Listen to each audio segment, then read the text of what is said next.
My mother sold me as a bride to my cousin, so I escaped and started a new life across the country. 2 years later, she's sending photos pretending my grandmother's dying to lure me back. I grew up in a small, isolated community in rural Utah that taught me my looks were the only thing that mattered. Cedar Ridge wasn't on most maps, just a cluster of compounds surrounded by red rock desert, where 3 extended families had intermarried for generations. The founding families, as they called themselves, believed in keeping their bloodlines pure and their daughters obedient. Even though our family barely scraped by, my father worked construction when he could find it, and my mother cleaned houses for the wealthier families in town. My mom spent every spare penny on beauty treatments. She'd drive 3 hours to Salt Lake City for discount Botox, buy knockoff designer clothes online, and spend hours teaching me and my sisters how to maintain our assets. Don't get me wrong, she was beautiful in that desperate, trying too hard way. She had bottle blonde hair that she touched up religiously every 3 weeks, a figure she maintained through extreme dieting and waist trainers, and lips she'd had filled so many times they barely moved when she smiled. But the pursuit of beauty had hollowed her out, turned her into something brittle and desperate. The second I could walk, my grandmother took over my training. Grandma Ruth was a legend in Cedar Ridge. She'd married into the founding Morrison family at 15 and had given her husband 7 sons and 3 daughters. She was the matriarch now, and she ruled with an iron fist wrapped in a velvet glove. "Sarah," she'd say, pinching my waist when I was barely 7 years old, "a woman's body is her only currency in this world. You must learn to spend it wisely." She taught me how to wrap my thighs in plastic wrap while I slept to sweat out the toxins. She showed me how to suck in my stomach for hours at a time until it became second nature. She made me practice walking in heels from the age of 10, balancing books on my head while she criticized my posture. "Shoulders back, chest out," she'd bark. "Men are visual creatures. You must always be presenting yourself even when you think no one is watching." Before any church event or family gathering, my mother would attack my naturally wavy brown hair with a flat iron until it was poker straight and shining. Sometimes the iron would catch, and I'd smell burning hair, feel the searing heat too close to my scalp. I'd bite my lip to keep from crying out because tears would ruin the makeup she'd already spent an hour applying to my young face. "Beauty is pain, sweetie," she'd coo, as if that made it better. "And pain is temporary, but a good match lasts forever." While my brothers, Jake and Tyler, were encouraged to excel in school, to play football, to dream of college scholarships and careers beyond Cedar Ridge, my sisters and I lived in a different world entirely. Our days were filled with beauty pageants, Little Miss Cedar Ridge, Desert Rose Princess, any competition where we could be paraded in front of the community's eligible bachelors and their families. Madison, my older sister, had embraced it all. By 16, she'd had her first nose job, a sweet 16 present from our parents. She'd won every pageant in 3 counties and had married Joshua Morrison, one of the founding family's sons, on her 18th birthday. She lived in a big house on the good side of town now, pregnant with her 3rd child at 22, her smile as fixed and empty as our mother's. My younger sister, Emma, was only 12, but already she was being groomed.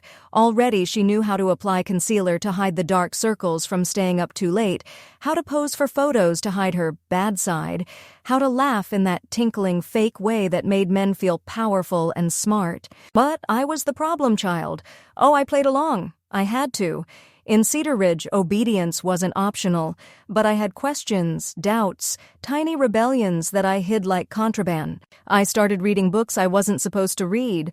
Late at night, under my covers with a flashlight, I devoured stories of women who were doctors, lawyers, journalists. I read about places beyond Utah, beyond America even. I learned about women who chose their own paths, who valued their minds over their measurements. The library in the next town over became my sanctuary. Mrs. Chen, the librarian, was an outsider who'd married into the community but never quite fit in. She saw something in me, I think. She'd slip me books with strong female protagonists, stories of escape and reinvention. She never said anything directly that would have been dangerous for both of us, but her message was clear. There's another way. I started studying in secret. Math, science, history, subjects my brothers took for granted but which were considered unnecessary for girls in our community. I'd hide textbooks under my bed, practice writing essays in notebooks I kept hidden in an old shoebox. My grades were good. Too good, according to my mother. Sarah, honey, she'd say, frowning at my report card, you don't want to intimidate the boys. Nobody likes a know-it-all. By the time puberty hit, the pressure intensified. Suddenly, I wasn't just practicing for some future performance. I was on stage. The way the men in our community looked at me changed. Their eyes lingered. Their smiles grew wider and more predatory. At church, Elder Morrison, Joshua's father, my brother-in-law's father, would pat my shoulder and let his hand stay there too long. Growing into quite the young woman, he'd say, his eyes traveling down my body in a way that made my skin crawl. Your parents must be so proud. The other girls my age seemed to accept it, even welcome it. They'd compare notes on which boys from the founding families had noticed them, strategize about how to catch their attention. The goal was always the same: marry well, marry young, marry within the community. Sorpron, the Morrison boys are the catch, my friend Hannah would whisper during church services, especially Michael. He's going to inherit his father's construction business. Michael Morrison. My cousin, though in Cedar Ridge, that was hardly an obstacle. The founding families had intermarried so much that everyone was related somehow. It was considered advantageous, even, keeping the wealth and the bloodlines within the community. I noticed Michael noticing me when I turned 15. He was 25 then, already established in his father's business, already shopping for a wife. He'd stand too close at family gatherings, find excuses to touch my arm, my back, my hair. You're growing up beautiful, little Sarah, he'd say, and something in his tone made me want to shower. My mother was thrilled. She started inviting the Morrisons over more often, making sure I was always dressed perfectly for these visits. She'd pinch my cheeks to bring color to them, spray perfume on my wrists and behind my ears. Remember, she'd hiss before they arrived, be sweet, be demure, be interested in everything he says. But I couldn't do it. When Michael talked about his business, his plans to expand, his new truck, I'd find myself asking questions he didn't like. Why don't you hire women for the construction crews? I asked once, genuinely curious. He'd laughed, but not kindly. Women aren't built for real work, Sarah. That's why God made you beautiful instead of strong. I wanted to argue, to point out that I'd seen women in the outside world doing all kinds of jobs, but my mother's sharp heel found my foot under the table, and I fell silent. The truth was, I was living a double life. During the day, I was Sarah, the obedient daughter, practicing my pageant walks and perfecting my makeup. But at night, I was someone else entirely. I'd created an email account at the library, started reading news from around the world, even began writing. Little stories at first, then essays about life in communities like ours. Mrs. Chen had helped me submit one of my essays to a competition using a pseudonym and the library's address. When I won third place and a $500 prize, I nearly cried with joy. It was the first time I'd been recognized for something other than my appearance, and it felt like drinking water after years in the desert. That money became my escape fund. I hid it in a tampon box in my room, the one place I knew my brothers and father would never look. Every dollar I could scrape together went in there. Babysitting money, birthday money, even the quarters I found in the couch cushions. I had a plan. Vague and desperate, but mine. Graduate high school, somehow get to college, become the journalist I'd dreamed of being. I'd write about places like Cedar Ridge, about the girls trapped there. I'd be their voice. But plans have a way of unraveling in places like Cedar Ridge. It started with small things. My mother finding a college brochure I'd hidden badly. My father questioning why I needed to go to the library so often, Elder Morrison joking that I was getting too old to be unmarried at 17. Most girls are at least engaged by your age, he'd said at a church picnic, loud enough for everyone to hear. Better be careful or all the good ones will be taken. The pressure mounted from all sides. My mother started leaving wedding magazines on my bed. My grandmother intensified her beauty regimens, adding teeth whitening and eyebrow threading to my routine. Even Madison, settled in her role as the perfect Cedar Ridge wife, would drop hints. Michael asks about you, she'd say, bouncing her toddler on her hip while her baby napped in the bassinet. Joshua says he's ready to settle down. The walls were closing in, but I still thought I had time. I was so naive. Everything changed the night of the Harvest Festival. It was Cedar Ridge's biggest event, a celebration that brought all 3 founding families together, plus the satellite families that orbited around them. The entire community gathered in the Morrison family's event barn, decorated with fairy lights and mason jars, trying to look rustic chic, but mostly just looking desperate. I'd been forced into a dress my mother had ordered specially, pale pink, fitted too tightly with a neckline that made me uncomfortable. She'd spent 2 hours on my hair and makeup, creating a look that she called naturally gorgeous, but required half a drugstore's worth of products. Tonight could be the night, she'd whispered excitedly. I heard from Ruth Morrison that Michael has something special planned. My stomach had twisted with dread, but I'd pushed it down. Maybe I was overreacting. Maybe he was just going to ask me to dance. Maybe, the moment I walked into the barn, I knew something was wrong. The way people looked at me, smiled at me, like they were in on a secret. The way the crowd seemed to part as Michael approached, his parents and mine flanking him like an honor guard. Sarah, he said, taking my hand before I could pull it away, you look absolutely perfect tonight. The band stopped playing. The crowd formed a circle around us. My heart hammered so hard I thought it might burst from my chest as Michael dropped to one knee. No, no, no, no. Sarah Elizabeth Harper, he began, pulling out a ring box. The diamond was huge, ostentatious, everything I hated. Our families have been planning this moment since you were born. Will you do me the honor of becoming my wife? The crowd held its breath. I could see my mother at the edge of the circle, tears already streaming down her face. My father stood beside her, proud and expectant. My grandmother clutched her pearl necklace, the one she'd worn at her own wedding, the one she'd promised would be mine. Everyone was watching. Everyone was waiting. And I knew, with crystal clarity, that this was my moment. Say yes and seal my fate. Say no, and I didn't know what would happen if I said no. No one said no in Cedar Ridge. My voice cracked. I cleared my throat, tried again. I need some air. I turned and ran. Behind me, I heard the explosion of whispers. My mother's sharp cry of dismay. Michael's voice calling after me. But I didn't stop. I ran out of the barn in my ridiculous heels, out into the October night, past the parking lot full of pickup trucks and SUVs, and into the darkness beyond. The desert at night was cold. Dangerous, but it felt safer than that barn. I pulled off my heels and ran barefoot across the packed earth, my dress catching on sagebrush, my carefully styled hair whipping loose in the wind. I didn't stop until I reached the old water tower at the edge of town. I climbed the rusted ladder in my party dress, not caring if I tore it, not caring about anything but getting away. At the top, I could see the lights of Cedar Ridge spread out below me, could see the Morrison barn glowing like a beacon. My phone buzzed incessantly. Calls from my mother, my father, Madison, text messages I didn't read, voicemails I'd never listened to. I stayed up there for hours, shivering in the cold desert wind, watching the party eventually break up, the cars drive away. I stayed until the sky started to lighten in the east, painting the red rocks in shades of pink and gold.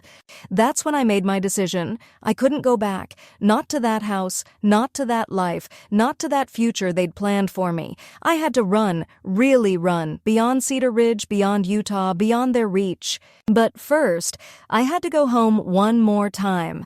I had to get my escape fund, gather what I could carry, and disappear before they could stop me. The house was quiet when I slipped in in through my bedroom window just after dawn.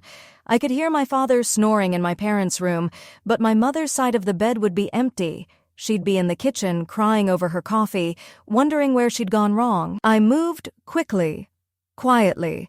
The money from the tampon box went into my backpack, along with a change of clothes, my hidden notebooks, my laptop. I grabbed my birth certificate and social security card from my mother's filing cabinet, documents I'd need in the outside world. I was almost out when my grandmother appeared in the doorway. "Going somewhere?" she asked, her voice calm but her eyes hard. I straightened, meeting her gaze.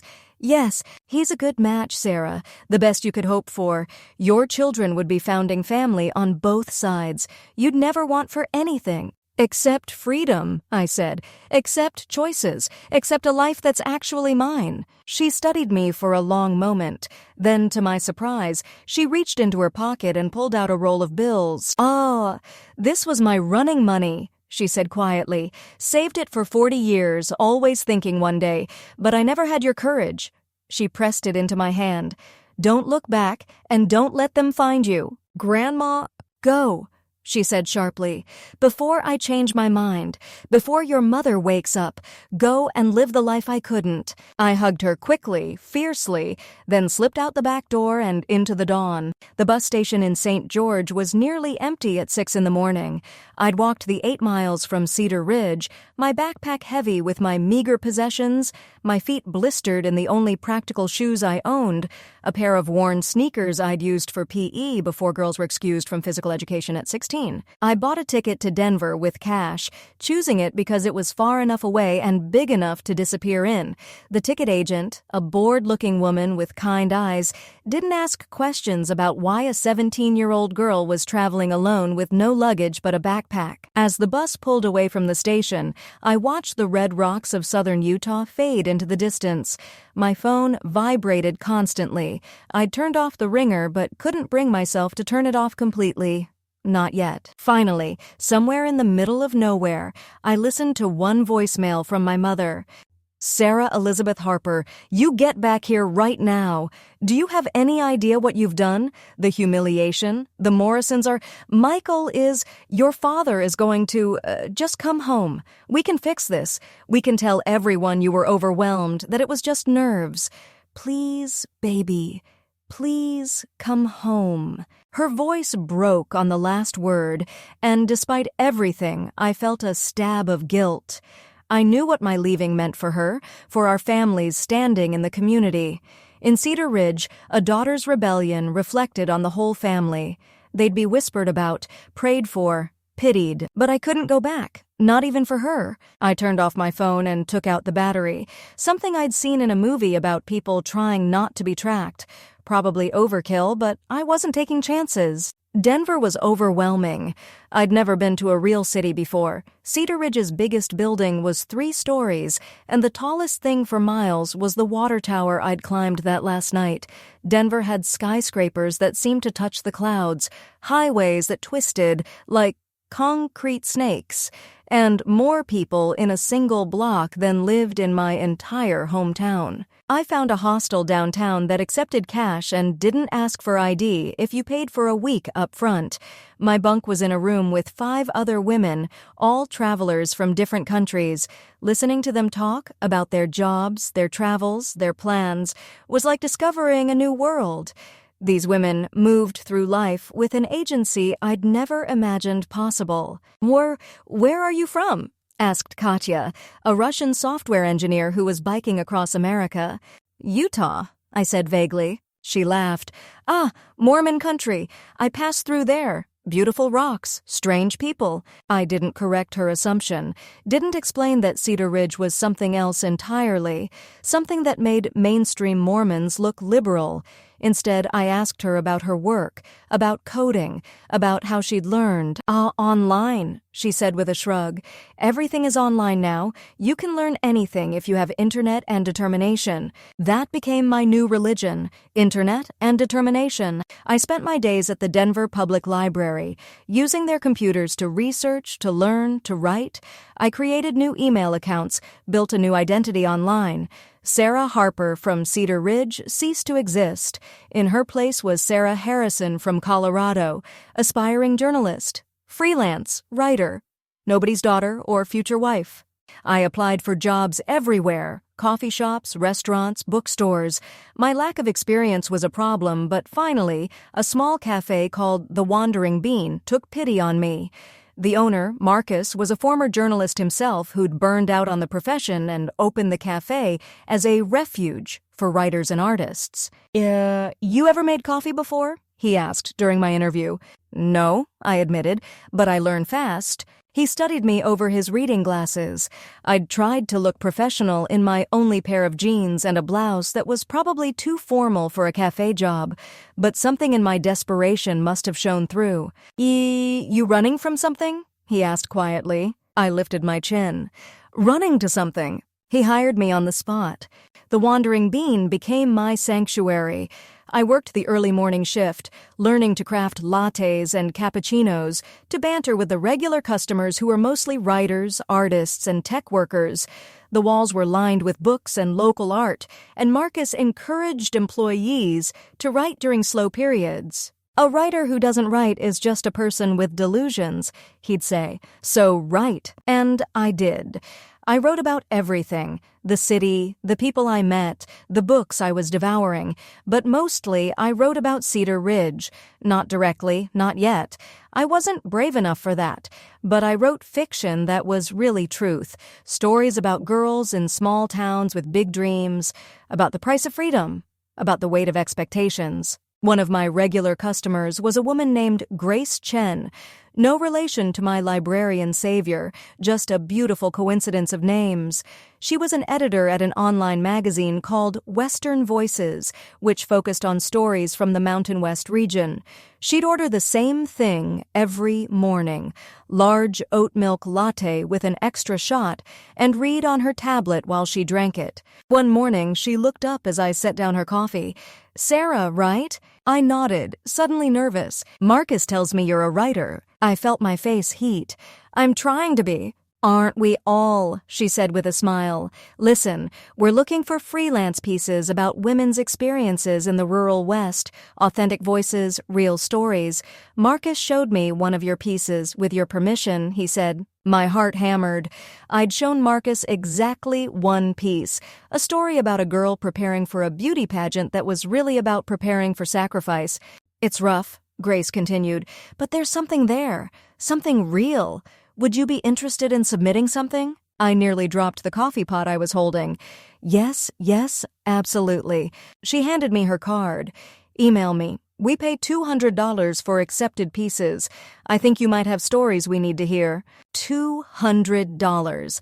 It might as well have been $2,000. That was rent money, food money, one step further from Cedar Ridge money. I floated through the rest of my shift. But that night, back in my hostel bunk, the doubt crept in. What if someone from Cedar Ridge read it? What if they found me? What if my family saw it and recognized the details, no matter how I disguised them? Katja was leaving the next morning, heading west to California. She saw me staring at Grace's business card and asked what was wrong. When I explained, in vague terms, my fear of being found, she snorted. "You think you are so important that everyone is looking for you? The world is big, Devishka. Bigger than your small town, bigger than your small fears. Write your truth. Let them choke on it if they find it." Russian wisdom, delivered with a shrug and a shot of vodka, she pulled from her backpack. So I wrote about the girl who wrapped her thighs in plastic, about the mother who spent grocery money on Botox, about the cousin groom who saw women as property. I changed names, changed details, set it in a fictional town. But the truth bled through every line. Grace bought the piece. Then another. Then another. "You have a unique voice," she told me over coffee one morning. "There's an authenticity to your work that's hard to find. Have you considered applying for journalism programs? Colorado University has an excellent school." College. I'd dreamed of it, but it had seemed impossibly out of reach. I had no transcripts from Cedar Ridge High. I'd left before graduating. No SAT scores. No recommendations, no money beyond what I was scraping together from the cafe and my freelance work. "I don't think I'm college material," I said. Grace's eyes sharpened. "Bullshit. You're one of the best natural writers I've seen in years. Look, there are programs for non-traditional students, GED courses, scholarships for women escaping difficult situations. Let me send you some links." She became my unofficial mentor after that. Grace was everything I wanted to be. Confident, successful, using her voice to amplify others. She was also the first person I'd met who'd escaped a controlling family situation, though hers was traditional Chinese parents, who'd wanted her to become a doctor. Not fundamentalist Americans who wanted to marry her off. "Different cage, same birds," she said when I expressed surprise at our parallel experiences. "The details change, but the desire to control women's lives, that's universal." Through winter and spring, I built my new life piece by piece. I got my GED, scoring higher than I'd dared hope. I saved every penny, living on ramen and cafe leftovers. I wrote constantly, building a portfolio of published work. And then, just when I'd started to feel safe, to believe I'd truly escaped, David walked into the Wandering Bean. He wasn't from Cedar Ridge. I'd have recognized him, but there was something about him that set off my alarm bells. Maybe it was the way he looked around the cafe, assessing. Maybe it was his too friendly smile, the kind I'd learned to distrust. Or maybe it was just that he was too handsome. Too put together. Too much like the kind of man my mother would have loved. What can I get you?" I asked, professional but wary. "Coffee? Black? And maybe some information?" He flashed that smile again. "I'm looking for someone who might work here. Sarah Harper?" My blood turned to ice. I kept my face neutral through years of practice. "No one here by that name. Did you want a large or small coffee?" He studied me, and I felt like he could see right through my lie. But after a moment, he just said, "Large, please." I made his coffee with shaking hands, hyper-aware of his eyes on me. When I handed it to him, he held my gaze. "If you happen to see Sarah Harper," he said quietly, "tell her that her family misses her. Tell her that Michael is willing to forgive everything. Tell her there's still time to come home and make things right." He left a $20 bill on the counter for a $3 coffee and walked out. I barely made it to the bathroom before I threw up. Marcus found me there, crying on the floor like the scared girl I still was underneath my city armor. Hey, he said gently. "What happened?" I told him everything. Not the vague version I'd shared before, but all of it. Cedar Ridge, the arranged marriage, my escape, the man who'd just walked into his cafe looking for a girl who didn't exist anymore. Marcus listened without judgment, then helped me to my feet. Okay, he said. "First, you're taking the rest of the day off. Second, you're staying at my place tonight. I've got a spare room and my wife won't mind. Third, tomorrow we figure out next steps. You're not alone in this, Sarah. You've got people now." But I knew I couldn't stay in Denver. If they'd found me here, they'd find me again. I needed to go farther, be smarter. That night, in Marcus and his wife's spare room, I researched cities, looking for somewhere big enough to disappear but with opportunities for writers. Seattle, Portland, Austin, San Francisco. Then I saw a posting from Grace's magazine. They were launching a sister publication focused on immigration stories and were looking for junior staff writers.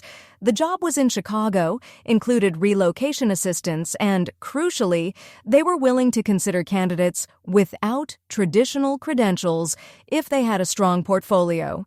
Chicago, halfway across the country, a city of millions where a girl from Cedar Ridge could truly vanish. I applied that night, pouring everything into my cover letter. I wrote about my own internal immigration, from one America to another. I wrote about the women I'd left behind, whose stories deserved to be told. I wrote like my life depended on it because it did. Grace called me 2 days later. "So, the position is yours if you want it," she said. "The pay isn't much, but it's enough to live on. And Sarah, we take care of our people. If someone comes looking for you, they won't find anything." I cried then, great heaving sobs of relief and fear and hope all mixed together. Thank you," I whispered. "Don't thank me. Grace said firmly. Just right. Tell the stories. Be the voice for the girls who don't have one yet. My last shift at the Wandering Bean was bittersweet. Marcus had written me a glowing recommendation and slipped me an envelope with emergency money that I tried to refuse, and he insisted I take. Pay it forward someday, he said. Help another girl running to something. The regular customers threw an impromptu farewell party. Katya had even sent a postcard from California. Fly far, little bird. The sky is bigger than you know. But all day, I watched the door, waiting for another messenger from Cedar Ridge. None came, but the fear remained, a constant companion whispering that I'd never truly be free. That night, I boarded a Greyhound bus to Chicago with everything I owned in 2 bags. As Denver's lights faded behind me, I thought about transformation, about the stories we tell ourselves to survive. In Cedar Ridge, they'd told me a story about who I was supposed to be. Sarah Harper, beautiful daughter, obedient wife, bearer of children, keeper of traditions. But I was writing a different story now. Sarah Harrison, journalist, truth-teller, survivor. The bus rolled through the night across the Great Plains, and I stayed awake, watching America pass by my window. Somewhere out there, in a small town surrounded by red rocks, my family was probably gathered in my grandmother's living room, praying for my return or cursing my name. But Grandma Ruth would know better. She'd given me her running money after all. She'd seen herself in me and chosen, finally, to let one of us fly free. I fingered the roll of bills she'd given me, still tucked in the inner pocket of my backpack. I hadn't touched it yet. It felt too sacred, too much like a blessing to spend on ordinary things. But knowing it was there, knowing she'd chosen my freedom over family loyalty, gave me strength. Chicago's skyline appeared at dawn, rising from Lake Michigan like a promise. Somewhere in that maze of steel and glass was my new life, my new self. No more beauty pageants, no more plastic wrap, no more cousin grooms or family expectations or traditions that treated women like property. Just me, my voice, and all the stories I had yet to tell. The bus pulled into the station, and I gathered my bags, my courage, my hope. I stepped off into the Chicago morning, into noise and chaos and blessed anonymity. I was 19 years old. I had a job, a purpose, and a city where no one knew my name. It wasn't happily ever after. I was too smart now to believe in fairy tales, but it was a beginning. My beginning.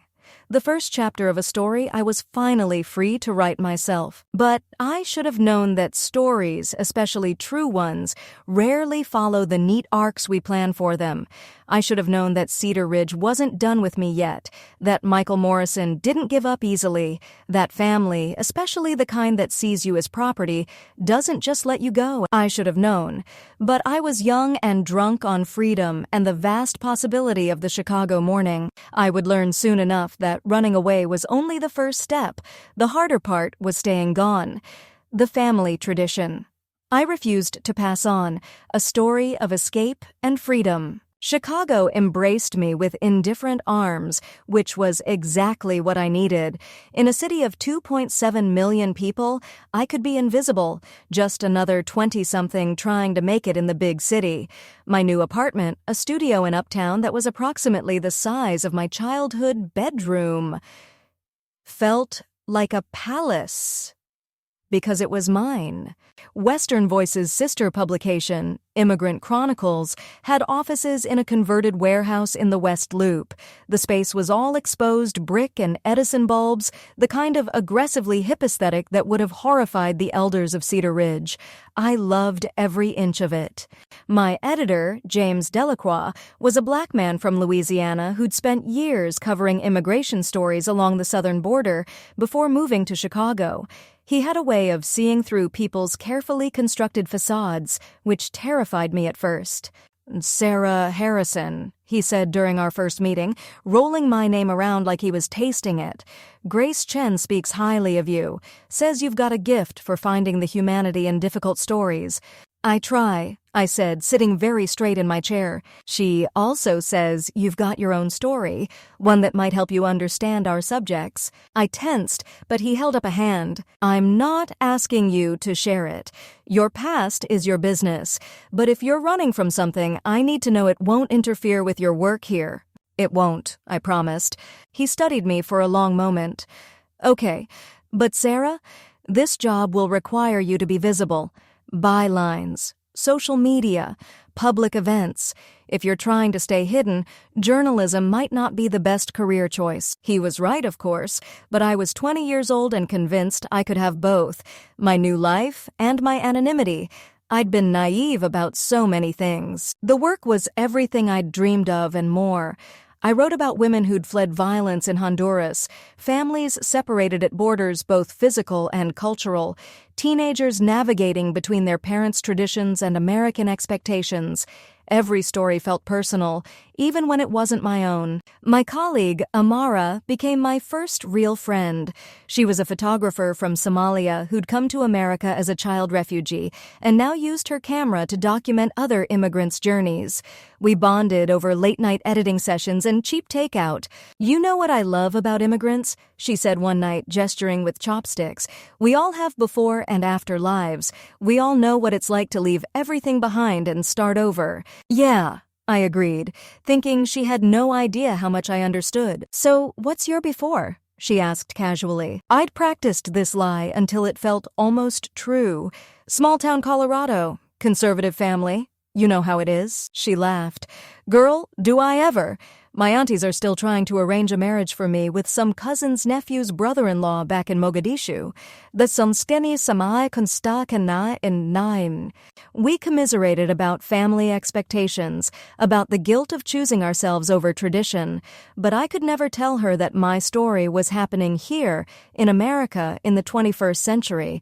That seemed like a betrayal of her journey across oceans and continents. 6 months passed, then a year. I was finding my voice as a journalist, winning small awards, building a reputation. I'd legally changed my name to Sarah Harrison, got a new driver's license, created a whole paper trail for my new identity. I even started dating. Awkward coffee meetups with men who saw me as a person rather than a possession. I should have known it was too good to last. The first sign was a Facebook message from a profile with no picture. "Your mother is sick. She needs you. Please come home." I deleted it without responding. Then came the emails to my work address.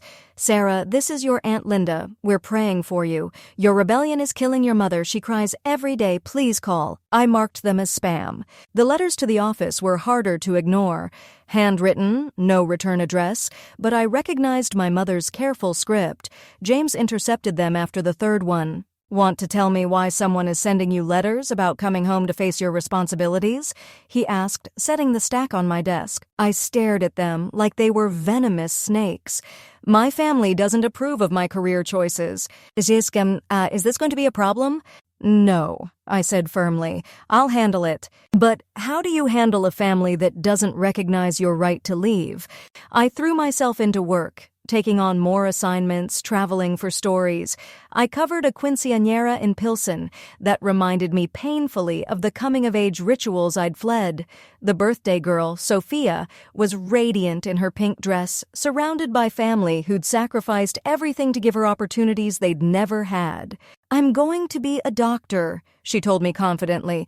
"My parents clean offices so I can study. I won't waste their sacrifice." I wrote about her with tears in my eyes, thinking about different kinds of families, different kinds of expectations. Some lifted you up, others held you down. The trick was knowing the difference. David arrived on a Tuesday in March, almost 2 years after I'd left Cedar Ridge. I was at a coffee shop near the office, meeting with a source about a story on undocumented students, when I saw him. Not David from Denver. That had been someone else, a hired investigator probably. This was David Reeves, the journalist whose card I'd kept hidden in my jewelry box like a talisman. He was older than I remembered, silver threading through his dark hair, but his smile was the same, genuine, warm, interested. He was sitting 2 tables away, working on a laptop, completely unaware of me. My source was still talking, but I'd stopped listening. All I could think about was another coffee shop, another life, a girl who'd been brave enough to dream of something more. David had been the first person to see my mind before my body, to value my thoughts over my appearance. "Excuse me," I told my source. "I'll be right back." I walked over before I could lose my nerve. "David." He looked up, confused for a moment, then recognition dawned.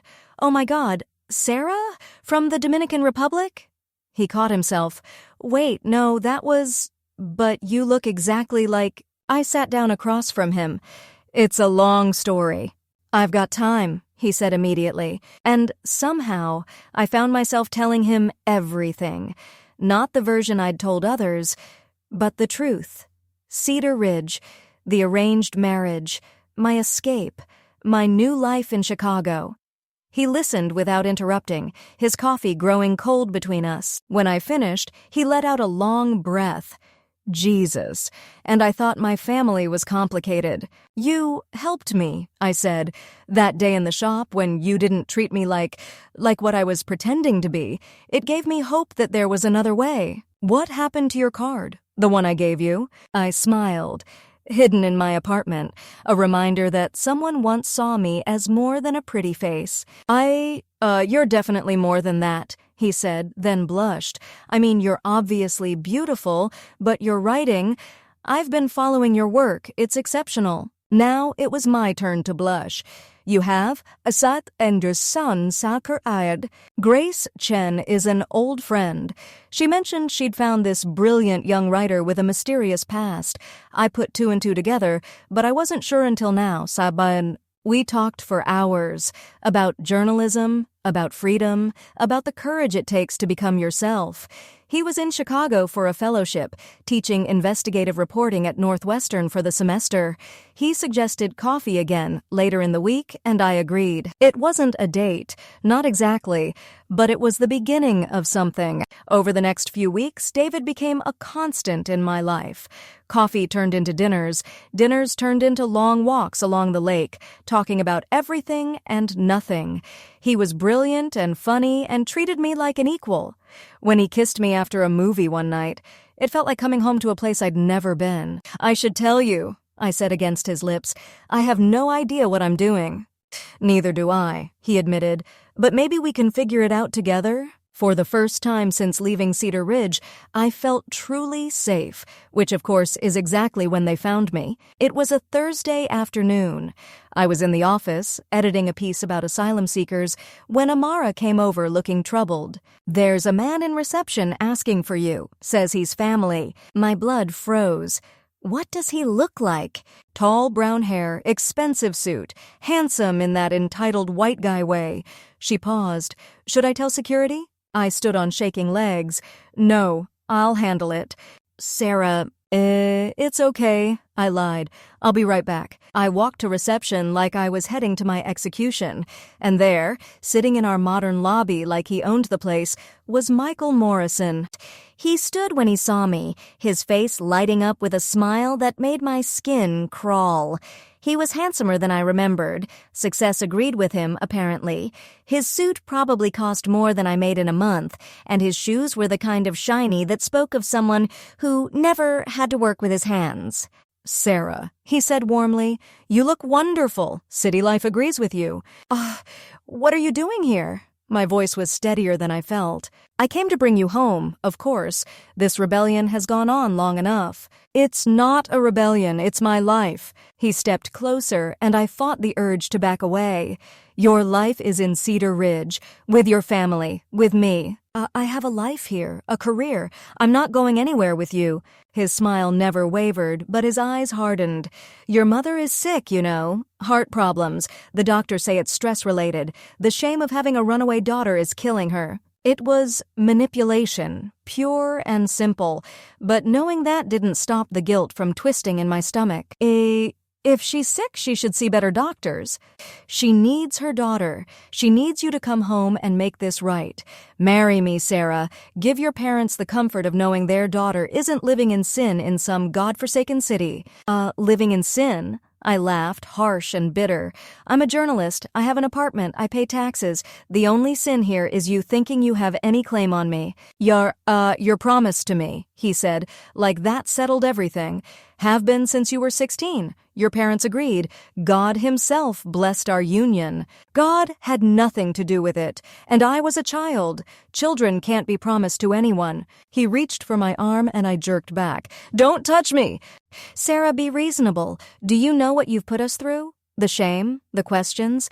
My business has suffered because people think I can't even manage my own household. I'm not your household. I'm not your anything. His mask finally slipped, revealing the anger underneath. You think you're so special, so different? You're just another girl playing at independence. When this phase ends, and it will end, where will you go? Who will want you then? I'll want me, I said. That's enough. Security had noticed the tension and started moving closer. Michael saw them too. I have a hotel room at the Palmer House, he said, pulling out a business card. I'll be there for 3 days. When you come to your senses, and you will, call me. We can go home together. Your family will forgive everything. I'll forgive everything. There's nothing to forgive. I haven't done anything wrong. He shook his head sadly, like I was a child having a tantrum. 3 days, Sarah. After that, I'll have to tell your parents I tried. Think about your mother. Think about your family's reputation. Think about your eternal soul. He left then, walking out like he hadn't just shattered my carefully constructed world. I made it to the bathroom before my legs gave out. Amara found me there, sitting on the floor, shaking. That wasn't a friendly family visit, was it?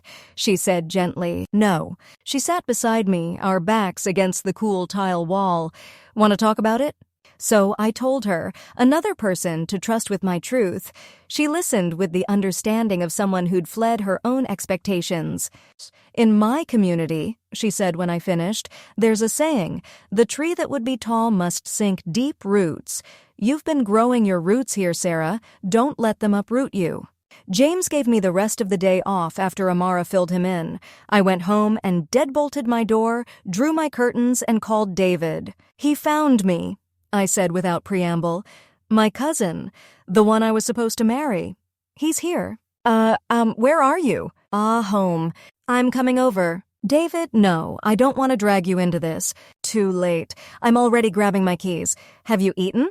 I'll bring Thai food. I cried then, overwhelmed by the simple kindness of someone choosing to stand by me. While I waited for David, I did something I hadn't done in 2 years. I called my grandmother. Not my mother, not my father, but the woman who'd given me her running money and told me to fly. She answered on the 3rd ring. Hello? It's me, I said quietly. A long pause.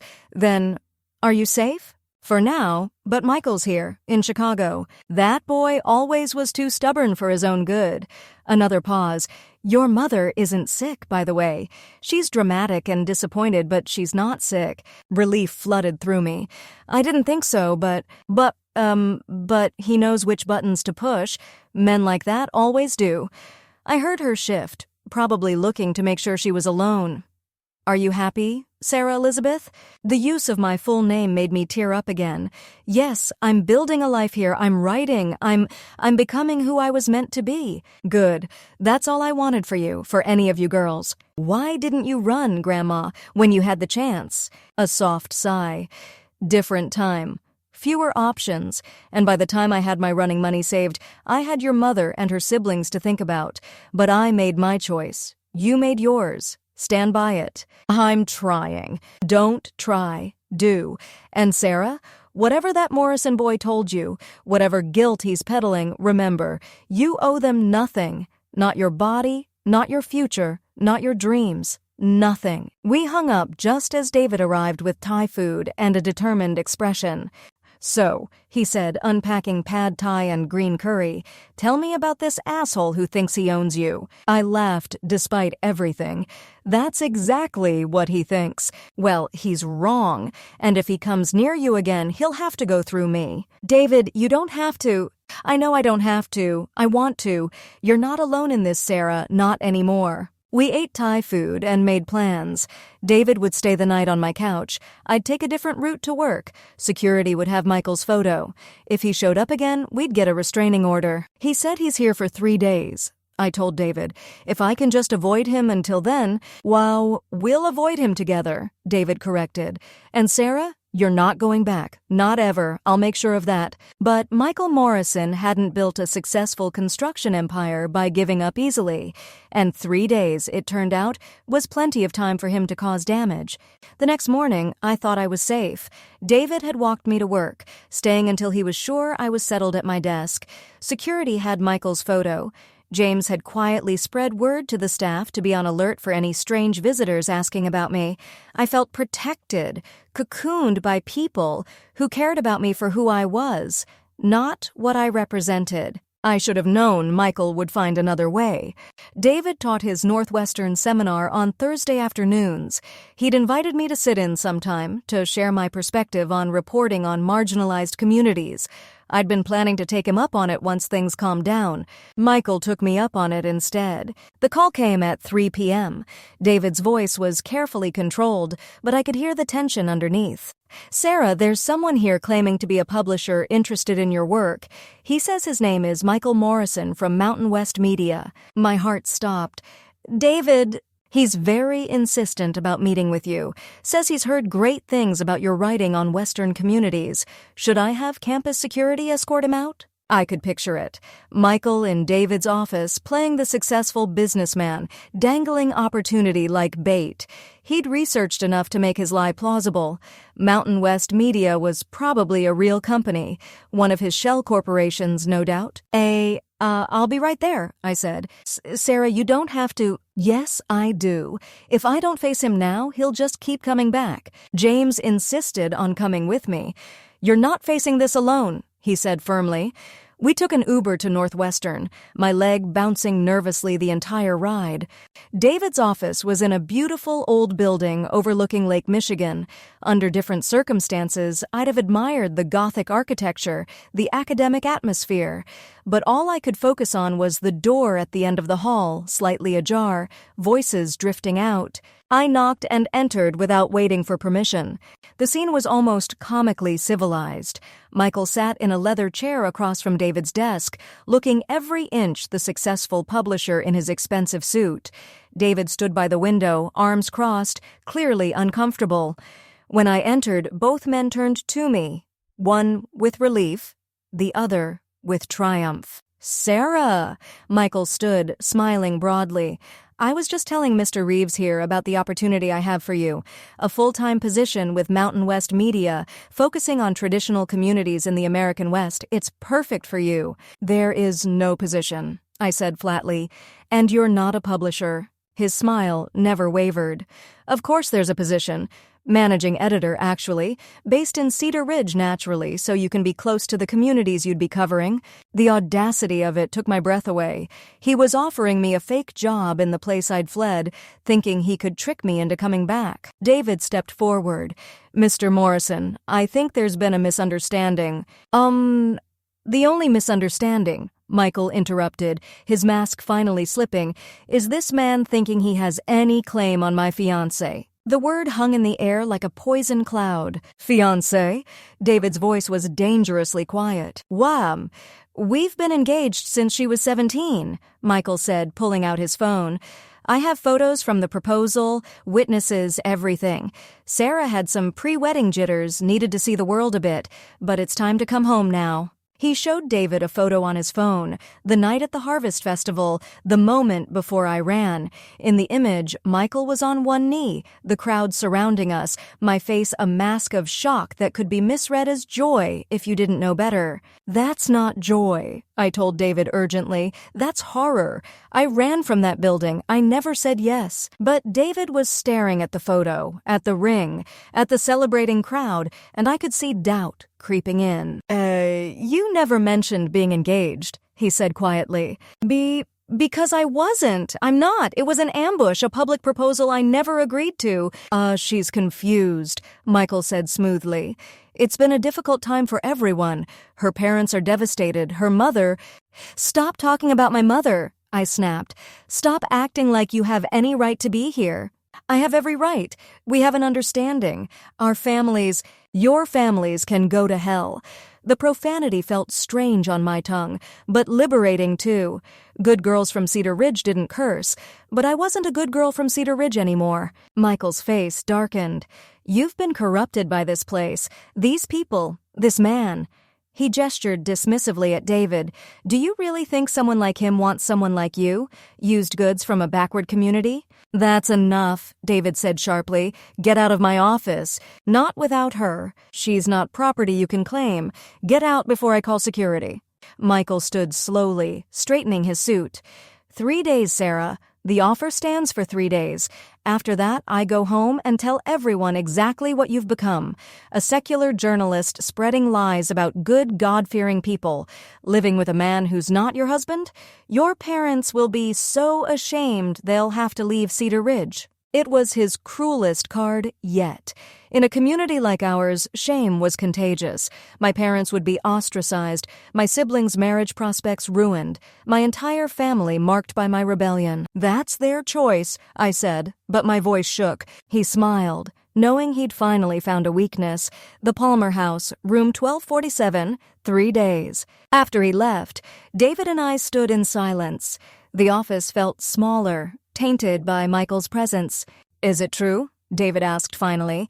The engagement? He proposed. I ran. That's the whole story. But your family expected you to marry him? My family expected me to be a broodmare for the founding bloodlines. What they expected and what I chose are very different things. David ran his hands through his hair. Jesus, Sarah, this is insane. Arranged marriages in America in 2024? It's more common than you'd think. Isolated communities, religious fundamentalism, traditional values taken to extremes. I laughed bitterly. I've written about it happening in other countries. Turns out I should have been writing about my own backyard. What are you going to do? I looked at him, searching his face. Do you want me to go? What? No! He crossed to me quickly, taking my hands. Sarah, no, I'm trying to understand.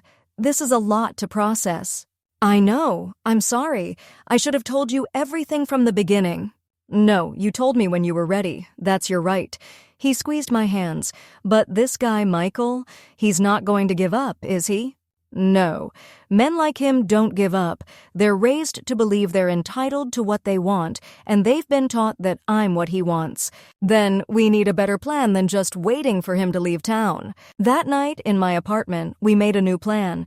It was David's idea, actually, born from his years of investigative reporting. What if you're not here when his 3 days are up? He suggested.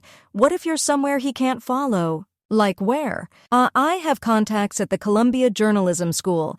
They have a special program for journalists facing threats because of their work. Full scholarship, housing included, protection from harassment. I could make some calls. New York, even farther from Cedar Ridge than Chicago. But my job can be done remotely, or you could freelance, or find something new there. The point is, you'd be safe. And not alone.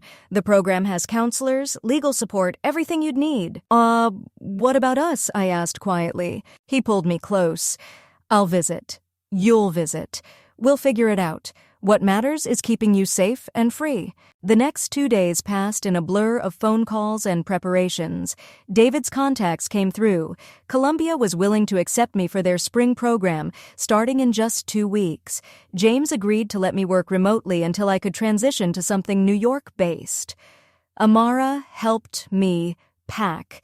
Tears in her eyes, but fierce determination in her voice. You come back when it's safe, she said. Chicago will be here. We'll be here. I avoided the Palmer House like it was contaminated, but Michael made his presence known in other ways. Flowers delivered to my office with cards about coming home, messages left with neighbors about family emergencies. He even showed up at my grocery store, though I spotted him first and left without my cart. On the 3rd day, his last day, I made a decision that surprised everyone, including myself. I went to see him. Not to accept his offer. Never that. But to face him one last time, to make him understand that I would never be his. The Palmer House was old Chicago elegance, all marble and brass and history. I felt out of place in my jeans and secondhand coat, but I lifted my chin and walked to the elevators like I belonged. Room 1247 was a suite, because of course it was. Michael answered the door in casual clothes, the first time I'd ever seen him in anything but a suit or church clothes. He looked younger, almost vulnerable, and for a moment I could see why my mother had considered him such a catch. Sarah? His face lit up. I knew you'd come. I came to tell you something, I said, not entering the room. I need you to understand, really understand, that I will never marry you. Not in 3 days, not in 3 years, not in 3 lifetimes. I don't love you. I don't even like you, and I will never, ever go back to Cedar Ridge. His face cycled through emotions. Surprise, hurt, anger, determination. You don't mean that. You're confused. Once you're home, once you're away from these influences, I'm not confused. I'm the clearest I've ever been. I'm going to live my life, tell my stories, love who I choose, and none of that will ever include you. Your family, will have to make their own choices, just like I've made mine. He stepped forward, and I stepped back. Sarah, please. I've waited for you. I've built a house for us. Your name is already on the foundation stone. The thought of my name carved into a house I'd never live in, a life I'd never choose, made me sick. Then you'll have to chip it off, I said. Goodbye, Michael. Don't contact me again. Don't contact my work. Don't come to Chicago. If you do, I'll get a restraining order and press charges for stalking. You wouldn't dare. The scandal, would be yours, not mine. A grown man stalking a woman across state lines because she won't marry him? That's not a good look, even in Cedar Ridge. I turned to go, but his voice stopped me. You'll regret this, he said quietly. When you're old and alone, when no decent man will have you, when your family has disowned you completely, you'll regret this. I looked back at him one last time. No, Michael, the only thing I'd regret is going back. I left him there and took the stairs down, needing the physical release of movement. In the lobby, I called David. It's done, I said. I told him it's over. Are you okay? I think so. Yeah, I'm okay. Come home. We'll order pizza and finish packing. Home. My studio apartment with its thrift store furniture and windows that didn't close properly. Not the house with my name on the foundation stone, but home nonetheless. 3 days later, I stood at O'Hare Airport with 2 suitcases and a one-way ticket to New York. David was there, of course, along with Amara and James and a few others from work who'd become my chosen family. This isn't goodbye, Amara said fiercely. This is just, see you later. The New York office is always looking for talent, James added. When you're ready, there's a job waiting. David walked me to security, where we'd have to part ways. He held me close, not caring who was watching. I'll see you in 2 weeks, he promised.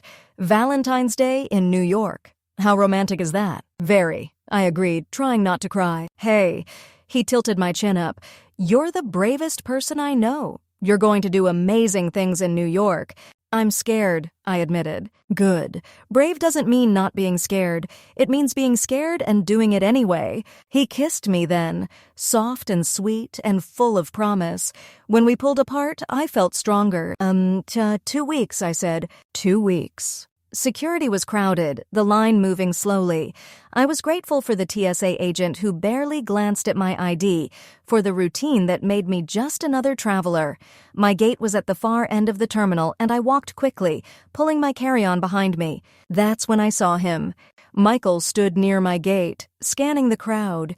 He must have figured out my plans somehow, probably called the airlines with some story about his fiancée.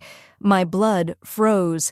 If he caused a scene here, if he claimed I was running away from family obligations, if he made enough noise, I ducked into a Hudson News, heart pounding. Through the windows, I could see him approaching every young woman with brown hair, getting increasingly agitated as none of them were me. Yay, you all right, honey? I turned to find an older woman watching me with concern.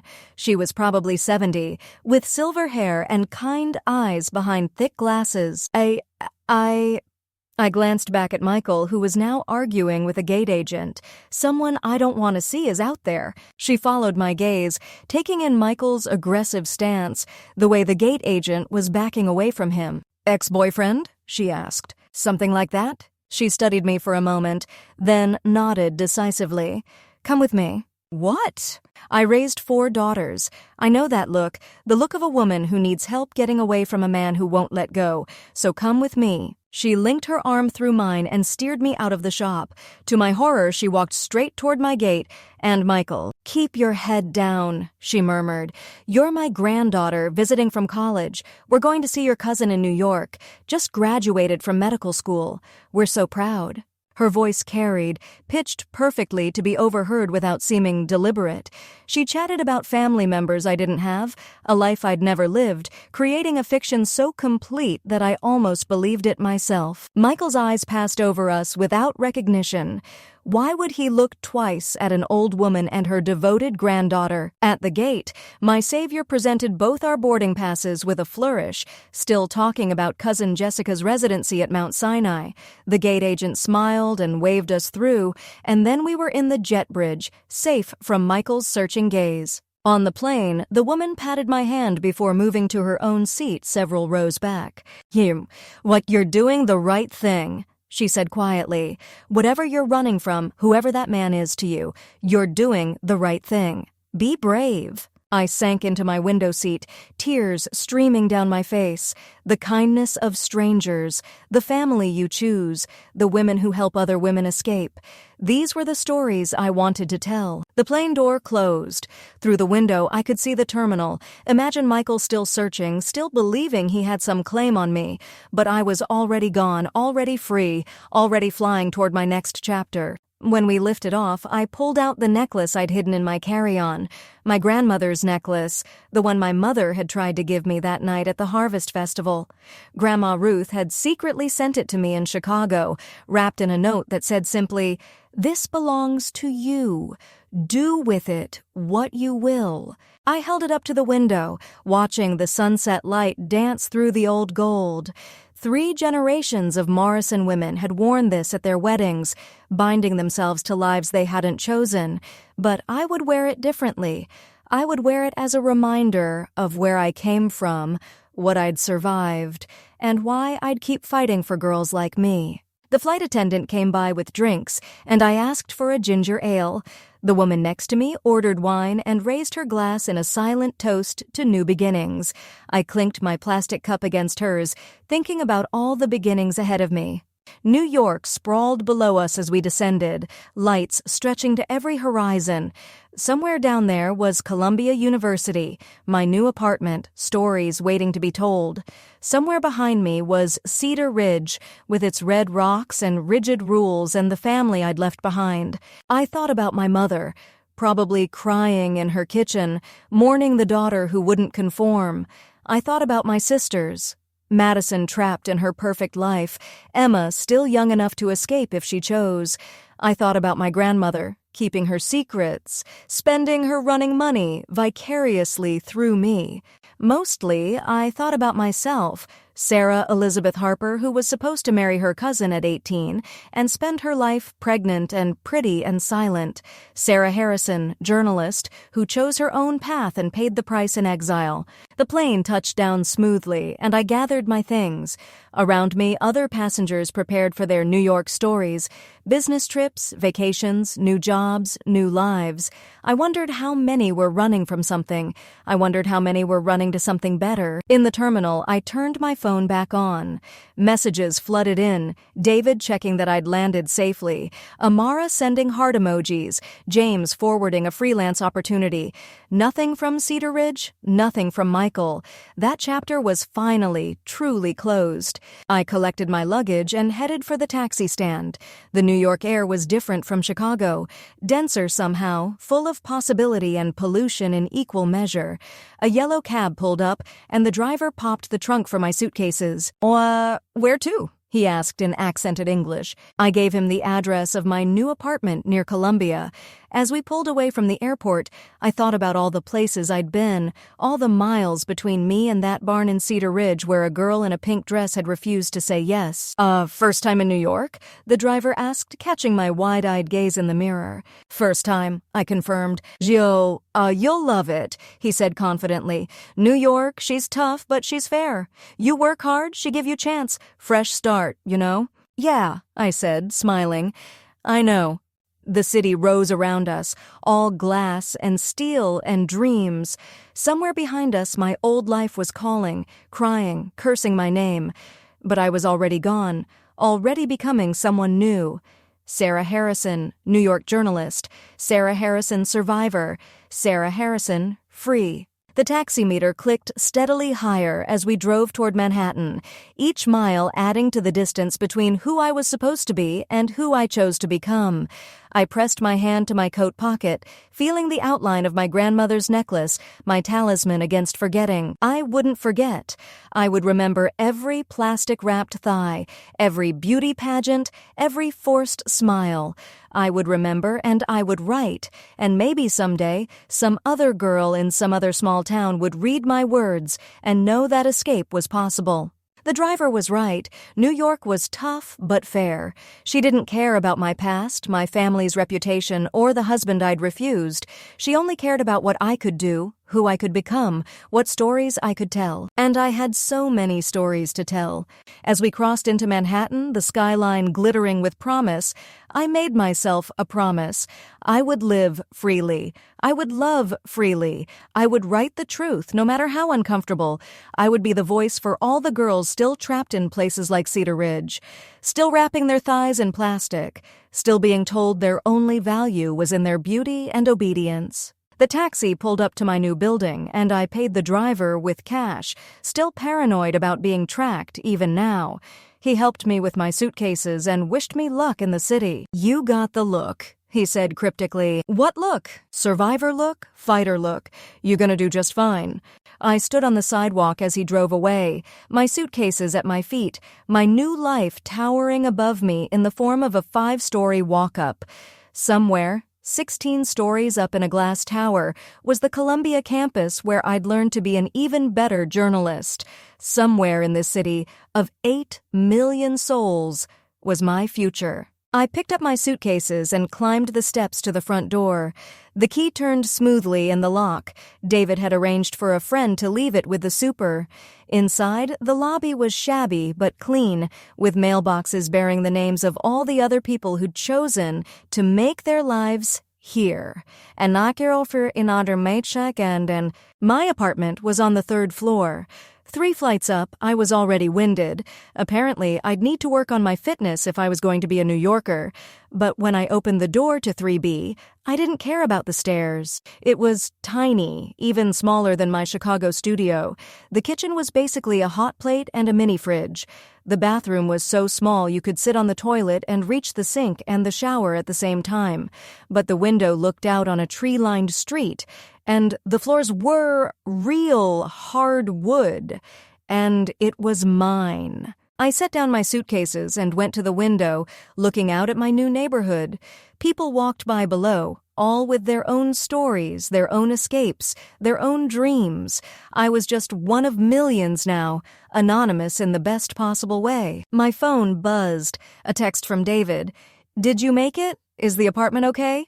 Miss you already." I texted back, "I made it. It's perfect. Miss you too." And it was perfect, in its own cramped, expensive New York way, because it was chosen, not assigned, because no one here knew about Sarah Harper from Cedar Ridge, because I could be anyone I wanted to be within these walls. I unpacked slowly, setting up my laptop on the tiny desk by the window.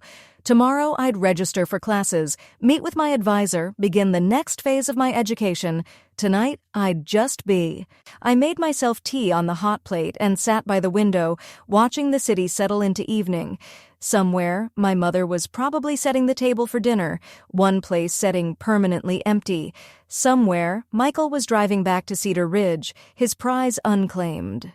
Somewhere, my grandmother was saying her evening prayers, adding a secret one for her runaway granddaughter. But here, in apartment 3B in Upper Manhattan, Sarah Harrison was home. I opened my laptop and began to write. My mother sold me as a bride to my cousin, so I escaped and started a new life.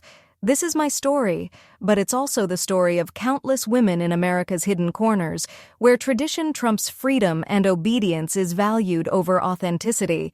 This is for all of us who ran, all of us who stayed, and all of us still gathering the courage to choose. The words flowed like water after drought. I wrote about Cedar Ridge without naming it, about the founding families without identifying them. I wrote about plastic wrap and beauty pageants and arranged marriages in the land of the free. I wrote about the women who helped me escape. Mrs. Chen, with her forbidden books. My grandmother with her running money, the stranger in the airport who pretended I was her granddaughter. I wrote until the city lights blurred with tears, until my tea grew cold, until the anger and grief and triumph had all poured onto the page. This was why I'd run, for this moment, this freedom, this voice that was finally, fully mine. When I finally stopped, it was past midnight. My neighbors were quiet, the street below empty except for the occasional taxi. New York slept around me, and I felt, for the first time in my life, completely at peace. Tomorrow would bring challenges. Michael might try again. My family might escalate their attempts to bring me home. The program at Columbia would be demanding. Making it in New York would be hard. But tonight I was free. I was writing. I was becoming. I closed my laptop and got ready for bed in my tiny bathroom. As I brushed my teeth, I caught sight of myself in the mirror and almost didn't recognize the woman looking back. She looked older, yes, but also clearer somehow, like all the masks had finally been stripped away, leaving only the essential self. "Hello, Sarah Harrison," I said to my reflection. "Welcome to your life." I went to bed in my new apartment, in my new city, in my new life. Outside, New York hummed with the dreams of millions. Inside, I pulled my blanket up to my chin and smiled in the dark. I had escaped. I had chosen. I had won. And this was only the beginning.